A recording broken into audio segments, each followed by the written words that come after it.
Guarda, sai daí.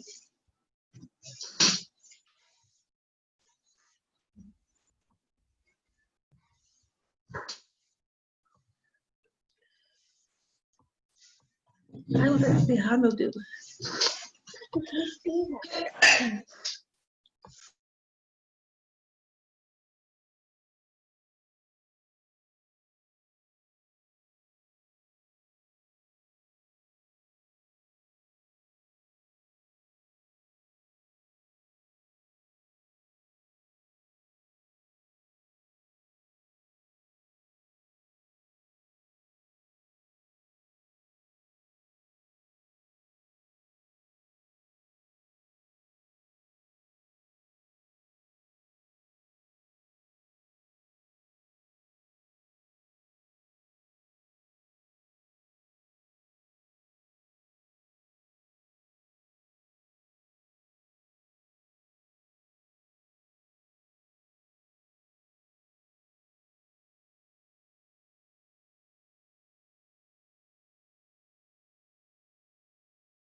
Bom dia, tia.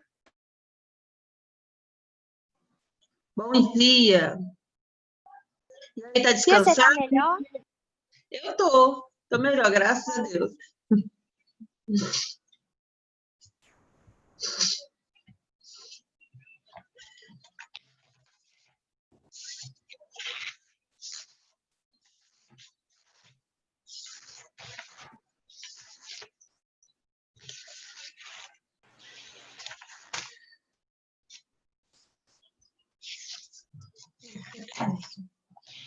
Pessoal, eu vou fazer uma revisão hoje, tá? Desse capítulo que nós acabamos de estudar.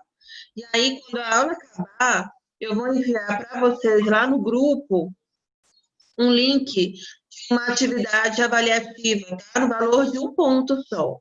Mas é sobre esse conteúdo de hoje. Vocês têm até sexta-feira para poder fazer essa atividade, certo? Bom dia, tia. Bom dia.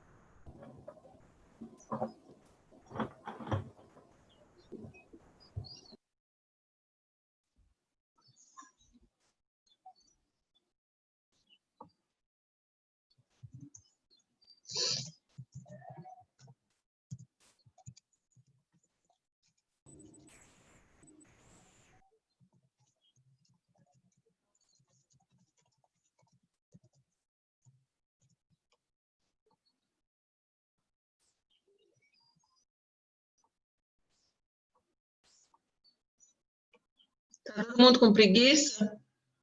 Demais, tia. Sim, tia. É que não. Imagino. Ô, tia, Não que viajou página? ou ficou em casa quietinho? Tia, eu fui passar o final de semana com a minha tia, que era aniversário dela, e eu fui pra roça. Ah, pra roça é legal. Ô, tia, que página? 28.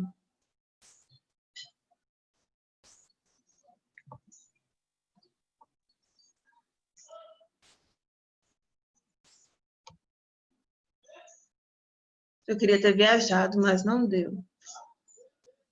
Ai, pandemia. Qual é a página, tia? 28. Vou ficar uma semana aqui no Rio Quartel, professora. Não entendi, Markson. Eu vou ficar uma semana aqui em Ares. Eu tava em Vitória. Ah, tá no Vitória, tá com a tua mãe, né? Aham, agora eu tô aqui com minha avó. Isso.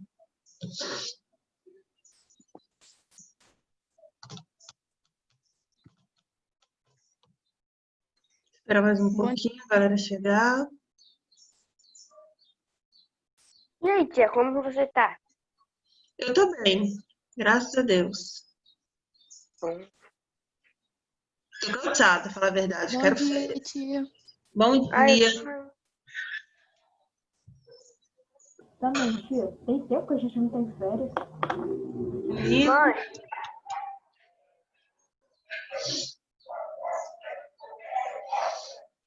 Meu sou cachorrada.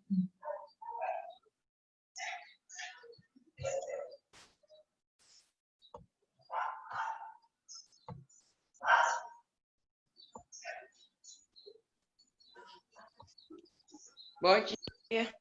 Bom dia. Davi, encosta aí, fazendo favor.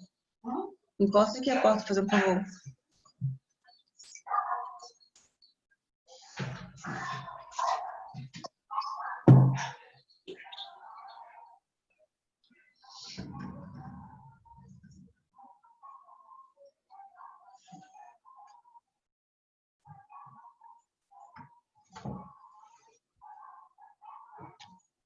Bom dia. Bom dia. Bom dia. Bom dia.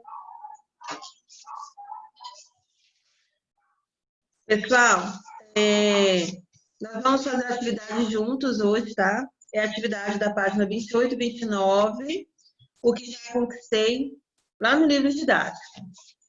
Essa semana, vocês vão perceber que a semana vai se basear em uma revisão do capítulo 7, né? Capítulo 7 do volume 3. Por que eu resolvi fazer logo essa retomada? Porque é um conteúdo que estará lá na P2, tá? E, além disso, eu vou enviar para vocês, assim que a aula acabar, um link lá do Google Forms, tá? Que é uma atividade valendo um ponto, que vocês têm até sexta-feira para realizar. Essa atividade está embasada neste conteúdo do capítulo 7, tá? Então, é uma forma de vocês fixarem um conteúdo e já fazer a verificação da aprendizagem. Então, bom dia para todo mundo aí. Força, coragem, que a semana está começando. Então, pessoal, eu vou começar revisando os gêneros sexuais que nós trabalhamos, que nós vimos, né, conhecemos, agora neste capítulo 7. O que nós lemos, o que nós estudamos, foi o relato de viagem. Mas eu não posso deixar de mencionar também o relato pessoal, tá? Nós temos vários relatos, eu comentei isso com vocês no início do capítulo, tá? São relatos que se misturam muito, estão muito próximos uns dos outros, no entanto, cada um com a sua particularidade, tá, pessoal? Cada um tem o seu jeito diferente. Deixa eu pedir para o pessoal mutar aqui, tem um pessoal com o microfone ligado. Bom dia, tia. Vou pedir para desligar, só para não dar eco, tá retornando para mim aqui, tá? E aí, pessoal, de antemão, relato é um gênero textual, tá? Que se caracteriza por ser narrativo. Qualquer relato, seja relato pessoal, de memória, seja relato histórico, ele é um gênero narrativo, ou seja, está narrando alguma coisa, está contando algo. Então, sempre que vocês... Bom dia, tia. Bom dia. Sempre que vocês tiverem que lidar com o relato, vocês têm que saber que é um tipo de texto narrativo. Em alguns momentos, dentro da narração deste texto, vocês podem encontrar alguma coisa descritiva. Eu sempre digo que um texto, ele nunca é um tipo só, tá? Isso é bom a gente prestar atenção, por quê? Porque muitas vezes vocês vão encontrar perguntas que vão confundir vocês, né, ao longo da vida. Então, quando eu analiso um texto, eu tenho que analisar o que predomina naquele texto. É uma narração? é uma argumentação, é uma descrição. Então, textos narrativos são textos que contam histórias, são textos que relatam fatos, seja ficção, imaginação ou situações reais, tá? É uma narração. Dentro dessa narração, vocês podem lidar com a descrição, o que é minuciar os fatos, ou seja, contar detalhadamente o que aconteceu numa determinada situação, numa determinada cena, tá? Então, se eu viajei e eu quero escrever um relato de viagem, dentro do relato de viagem, eu posso fazer o uso da descrição. Eu posso contar detalhes minuciosos, por exemplo, de como era uma igreja que eu visitei, como que era um museu que eu visitei, né? Detalhar a fachada deste museu, a cor, a arquitetura, né? Que século que aquele museu foi construído. Então, todos esses detalhes fazem parte de uma descrição. E também é uma narração, porque afinal de contas eu estou contando uma história, tá? E aí, pessoal, eu vou focar aqui com vocês no relato pessoal, no relato de viagem. Então, eu tenho aqui na tela o relato pessoal, que é um relato íntimo, fala de si mesmo, tá? O próprio nome já deixa isso muito claro. É um relato que se atém aos acontecimentos da vida da pessoa.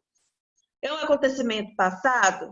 Bom, depende, tá? Às vezes sim, às vezes não. O relato pessoal ele pode ser um acontecimento presente, algo recente, algo que tenha acontecido frequentemente, tá?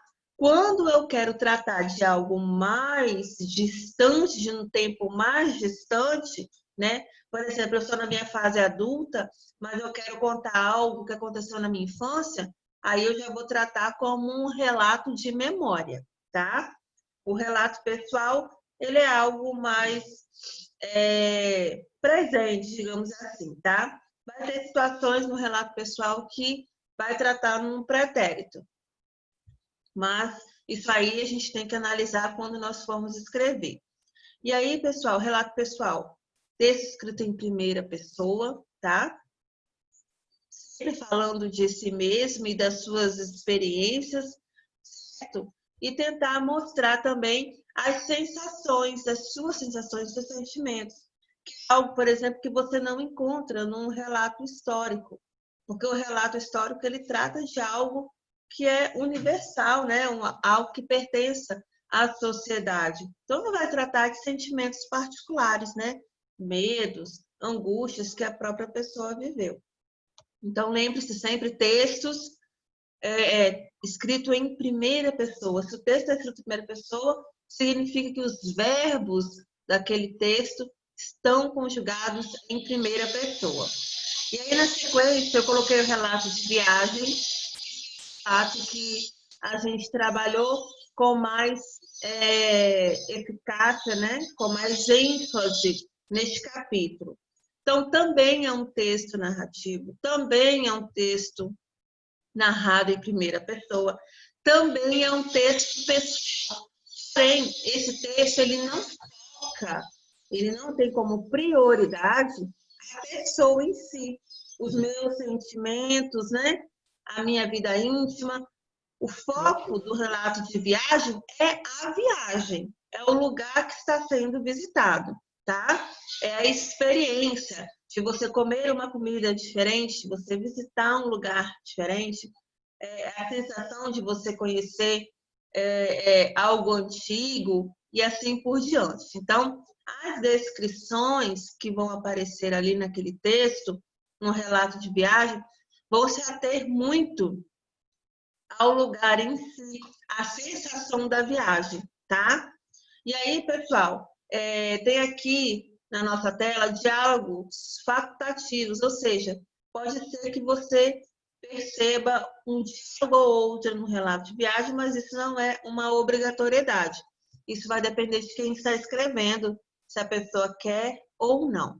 E aí, lembra que eu falei com vocês que dentro de um texto, né, que é predominantemente narrativo, eu posso encontrar descrições, tá? Descrição do tempo que eu levei para chegar em determinado lugar, descrição do espaço em que eu estou, tá? Das pessoas que estão envolvidas e assim por diante, tá? E é óbvio, né? Apresenta fatos marcantes da vida da pessoa durante a viagem. Não é qualquer viagem, tá, pessoal? Não é porque eu fui apontar o que eu vou fazer um relato de viagem, por favor, tá? O relato de viagem, ele tem que ser algo realmente que vai impactar as outras pessoas, tá?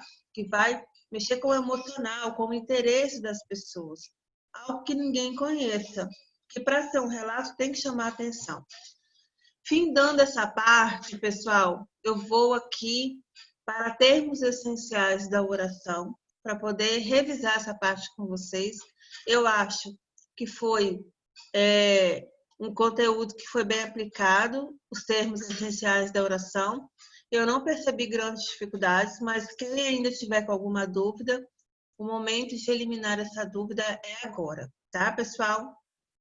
Alguma dúvida a respeito dos textos, sétimo ano? Alguém gostaria de fazer alguma pergunta a respeito dos textos? Ou está tranquilo? Para mim foi bem tranquilo, não achei muita dificuldade, não. Foi tranquilo, né? Uhum. Então tá bom. Ó, saindo da parte dos gêneros textuais, nós vamos aqui para os termos essenciais da oração. Então, pessoal, antes de qualquer coisa, eu preciso saber que quando eu trato de termos essenciais da oração, eu estou falando de frases verbais. Frases em que o verbo é o centro das atenções, tá? Frases verbais que nós comumente chamamos de oração. Então, eu trato da oração. Dentro dessa oração, eu tenho dois itens que são essenciais, indispensáveis, que é o meu sujeito e o meu predicado. Sujeito é de quem eu falo, tá? Ou do que eu falo. Predicado é o que eu falo a respeito do sujeito. Ambos precisam concordar entre si. O meu sujeito precisa concordar com o meu predicado precisa concordar com o meu sujeito. Ou seja, se um estiver no singular, o outro precisa estar no singular. Se um estiver no plural, o outro precisa estar no plural. E assim por diante, tá? Tem dois exemplos aqui, ó. Godofrino estava tranquilo. Então, quem estava tranquilo? Godofrino é o sujeito, tá? É sobre ele que nós estamos falando. O que nós estamos falando a respeito do Godofrino? Que ele estava tranquilo. Então, retirei o sujeito da oração, já identifiquei quem é o meu sujeito, todo o restante torna-se o predicado da oração. Basta ser assim, professora? Sim, tá? Identifiquei o sujeito, isolei o sujeito, pronto, todo o restante é predicado. Gente, o verbo fica no predicado, tá? O verbo sempre ficará no predicado. O verbo não pode ser sujeito. Nunca, nunca será, tá? Então, estava tranquilo é o meu predicado aqui dessa oração. Essa oração é o que nós chamamos de ordem direta. Começa com o sujeito, termina com o predicado. É o que geralmente a gente ensina na escola, né? A gente começa ensinando os termos essenciais da oração com as orações diretas, sujeito e predicado. Por quê? Porque nós temos a inversa, que é essa que vocês estão vendo aí logo na sequência. Ficaram velhas todas as minhas amigas. Ok, tá? Quem ficou velha? Todas as minhas amigas, tá? Então, todas as minhas amigas é o nosso sujeito. Ficaram velhas é o nosso predicado. Mas, professora, a ordem está diferente. Sim, a ordem está diferente, porque essa oração está na ordem inversa. Nós chamamos de ordem inversa ou indireta, isso aí depende do livro didático, depende do professor, tá? Está na ordem inversa. E aí, pessoal, como que eu descubro quem é o sujeito? Analise onde está o verbo, tá? Analise onde está o verbo. O verbo tecnicamente, ele já é o predicado. Então, fica mais fácil até mesmo para você fazer a pergunta para ele. Ficaram velhas? Quem ficou velhas, né? Todas as minhas amigas. Pronto. É o nosso sujeito da oração. É sobre ela que nós estamos falando, tá? E aí, na sequência, eu coloquei aqui para vocês mais um exemplo. Deixa eu tentar diminuir aqui para poder não ficar atrapalhando lá. Nós temos aí, as praias estão cada vez mais poluídas. O que está cada vez mais poluído? As praias, tá? Então, sujeito. Estão cada vez mais poluídos. Aí eu tenho a presença do meu verbo aqui, pessoal, ó. O verbo ser, né? O verbo estar, quer dizer, o verbo estar está aqui. Então, eu já identifiquei meu verbo. Onde tem verbo, tem predicado. Então, estão cada vez mais poluídas é o meu predicado. Então, é importante que vocês identifiquem bem essa parte. Por quê? Porque daqui por diante, nós vamos tratar não somente de identificar os termos essenciais, nós vamos tratar de classificar os termos essenciais, tá? Então, o sujeito, ele tem 5 classificações. Eu vou precisar aprender cada uma delas. E depois eu tenho o predicado, que tem 3 classificações. Eu vou precisar aprender cada uma dessas classificações. Tá bom? Ok, pessoal? Alguma dúvida sobre termos essenciais da oração? Não. Tá tranquilo. Então, vamos lá. Vamos para o livro didático, página 28, o que já conquistei. E vamos tentar fazermos juntos, pessoal, esse exercício aí, tá? O restante eu acredito que nós já fizemos, né? O relato oral eu mandei vocês fazerem agora nessa última atividade. E tem uma correçãozinha também que foi, e assim vai. 28, tio. Página 28. Leia este texto e resolva as questões. Festas juninas surgiram na Europa com o nome de joaninas. Alguém gostaria de iniciar a leitura? Tia, texto bem posso? pequenininho. Pode. Poxa. As festas juninas surgiram nos países europeus católicos e eram chamadas de joaninas, em homenagem a um santo católico, São João. Elas foram trazidas para o Brasil no período colonial pelos portugueses. A princípio, comemoravam-se apenas a festa de São João. Depois, como os dias de São Pedro e Santo Antônio aconteciam no mesmo mês, foram incorporadas as festas juninas.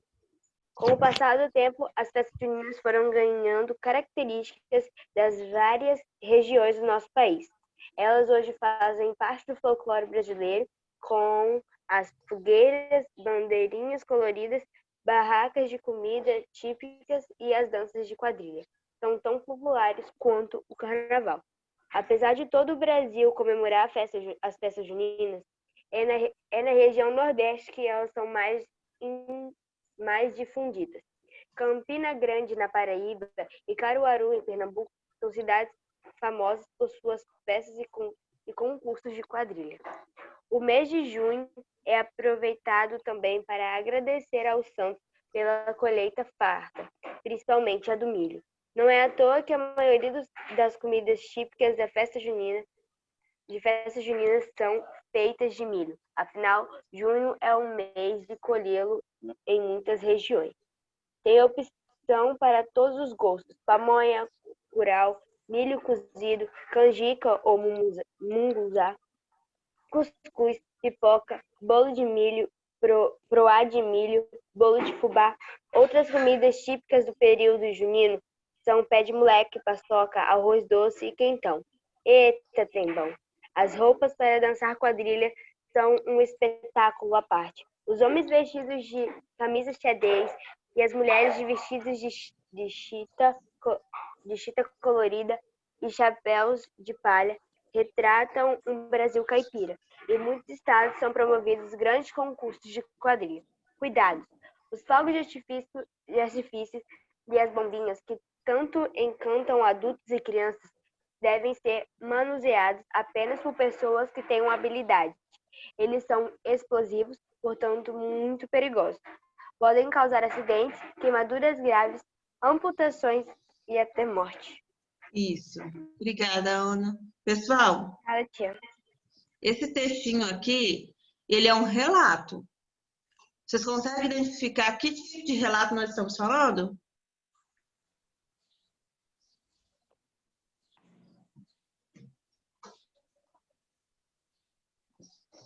Relato histórico? Relato histórico, tá? É um relato histórico. E aí, esse texto, ele trata de cultura, né? Trata de costumes.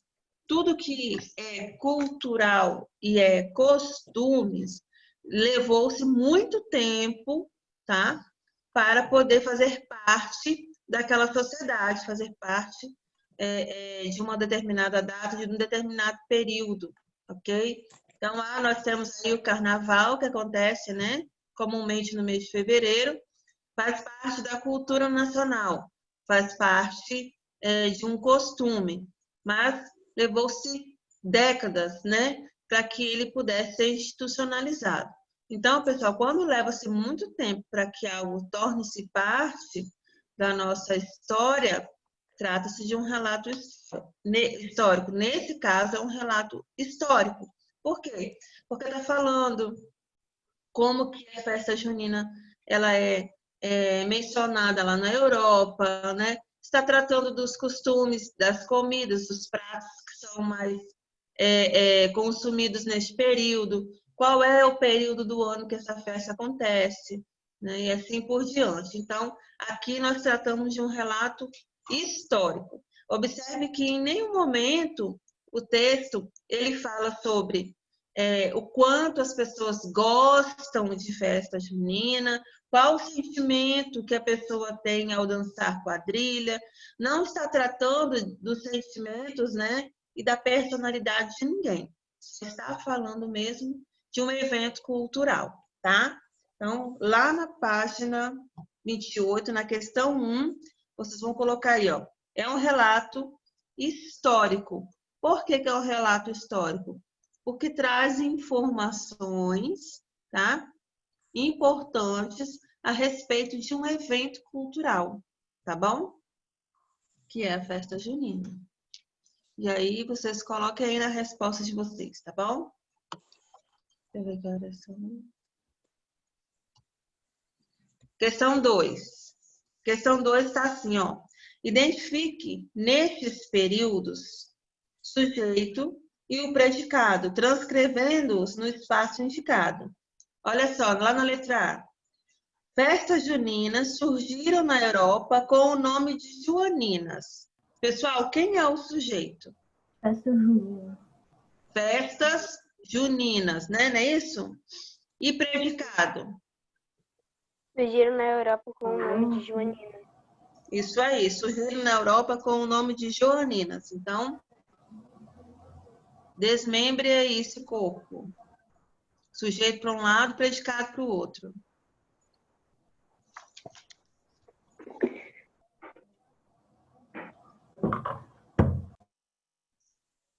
Lá na letra B. Elas foram trazidas para o Brasil no período colonial pelos portugueses. Quem é o nosso sujeito? Ela? Elas. Isso mesmo. Elas.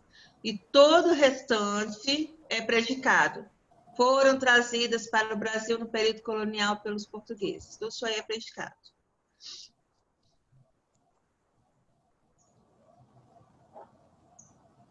Letra C. As festas juninas foram ganhando características das várias regiões do nosso país. As festas juninas? As festas juninas é o nosso sujeito, predicado todo o restante da oração, ok? Foram ganhando características das várias regiões do nosso país.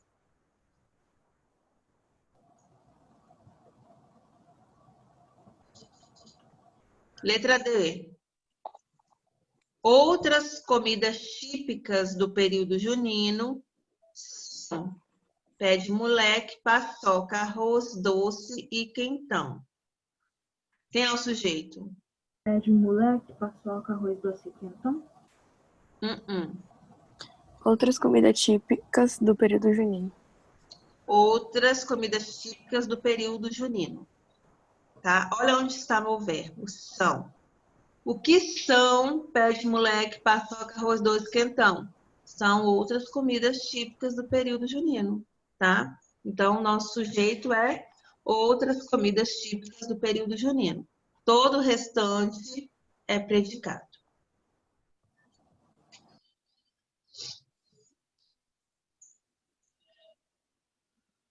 Letra E tá fácil. Elas fazem parte do folclore brasileiro com as fogueiras, bandeirinhas coloridas, barracas de comidas típicas e as danças de quadrilha. Quem é o sujeito? Elas. Fazem parte do folclore. Elas é o nosso sujeito, tá? E aí todo o restante do verbo em diante é predicado, tá? Fazem parte do folclore, patati patatá.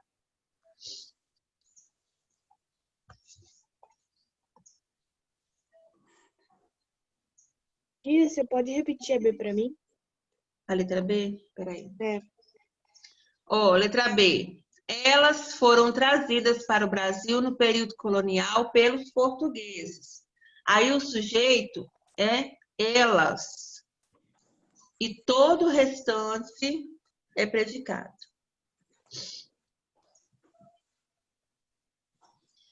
Posso ir para 3, galera? Pode. Questão 3. Sublinhe os verbos e as locuções verbais e escreva quantas orações há em cada período, ok? Pessoal, aqui, deixa eu ver se tem alguma locução verbal. Não, não tem. Deixa eu relembrar para vocês o que é locução verbal. Locução verbal, pessoal, é quando eu tenho um verbo, tá? Na sua forma nominal, infinitivo, gerúndio ou particípio, e ele é acompanhado de um verbo auxiliar. Ou seja, tem dois verbos com a função de um. Aqui nesse caso eu não tenho nenhum auxiliar, tá? Eu preciso que vocês sublinhem aqui, ó, tanto na letra A quanto na B, os verbos das orações, tá bom? E aí vamos lá, na letra A. As festas juninas surgiram nos países europeus católicos em homenagem a um santo católico, São João. Quantos verbos eu tenho aí, pessoal? Que verbo que é? Surgiram. Isso. Então, surgiram é o nosso verbo. Sublinhe ele, por favor. Escrevam aí dentro do parênteses que nós só temos um verbo, tá? Nesse caso, nós só temos uma oração. Tem um verbo, uma oração.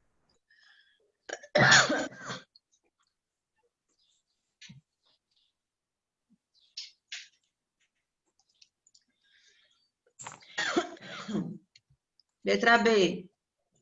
Apesar de todo o Brasil comemorar as festas juninas, na região Nordeste, elas são mais difundidas. Quantos verbos eu tenho aí, pessoal?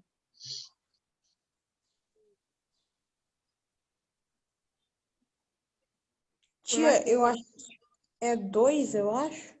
Quais são? Comemorar e difundir. Comemorar. Comemorar e o outro? Difundir? Não. Reza comemorativa? Comemorar é certo. E o outro? Não. O outro é o verbo ser, né, pessoal? Aqui, ó, são. Isso. Pessoal, difundidas, olha aqui. Muitas vezes vocês vão analisar uma palavra, ela vai ser um adjetivo ou um substantivo e vai parecer muito com o verbo. Então, cuidado com essa parte, tá? Nós temos palavras que realmente elas nos confundem. Por exemplo, realizar. Eu realizo, você realiza, tu realiza, ele realiza, nós realizaremos. Eu sei que realizar é um verbo, tá? Mas se eu digo, ele é um profissional realizado. Realizado aí está na sua forma nominal. Realizado nessa frase significa um adjetivo, tá? Que faz referência ao profissional. Então, cuidado com essa parte, tá? Olha para a palavra, pensa, olha qual é a relação dela com os outros termos, qual é a função dela ali dentro, tá? Que vocês vão conseguir identificar. Sempre eu digo isso. Antes de você entender toda a parte gramatical da língua portuguesa, de toda a morfologia, toda a sintaxe, analisa qual é a relação de sentido que a palavra tem com as demais, tá? Qual é a relação? A relação de característica? É uma relação de nomear aquele termo, né? É uma relação de verbo, que vocês vão conseguir respostas para tudo isso daí. Então, lá na letra B, quais são os meus verbos? Comemorar e são. Sublinhem esses dois verbos e coloquem lá entre parênteses que vocês aí têm duas orações, tá, pessoal? Se eu tiver um texto, uma frase, um período, e eu falar assim, nome do filme, aquele filme, Comer, Rezar, Amar. Dentro desse título de filme, eu tenho 3 orações, porque cada oração, cada verbo representa uma oração, tá? Se a menina fala assim, ai, eu amo comprar, eu amo comer, eu amo viajar, eu amo beber suco, tudo isso daí, pessoal, são verbos. Cada verbo desse daí é uma oração. Se eu tenho 5 verbos, eu tenho 5 orações. Se eu tenho 10 verbos, eu tenho 10 orações, tá? Por isso que eu digo que o verbo, ele é quem manda em tudo, tá? Ele manda, ele comanda. Se existe é uma coisa, se ele não existe é outra, e assim por diante. Ele que manda em tudo mesmo. Lá na questão 4, nós temos assim: observe o verbo e a locução verbal destacados a seguir e marque X nas alternativas corretas quanto aos sujeitos que as orações apresentam. Então, nós temos assim: a princípio, comemorava-se apenas a festa de São João. Depois, como os dias de São Pedro e Santo Antônio aconteciam no mesmo mês, foram incorporados às festas juninas. E aí, lá na letra A, eu tenho assim, ó. Há um sujeito composto: São João, São Pedro e Santo Antônio. Aí, nesse período que eu apresentei para vocês, nós temos um sujeito duplo? Nós temos um sujeito que é composto? O que vocês acham?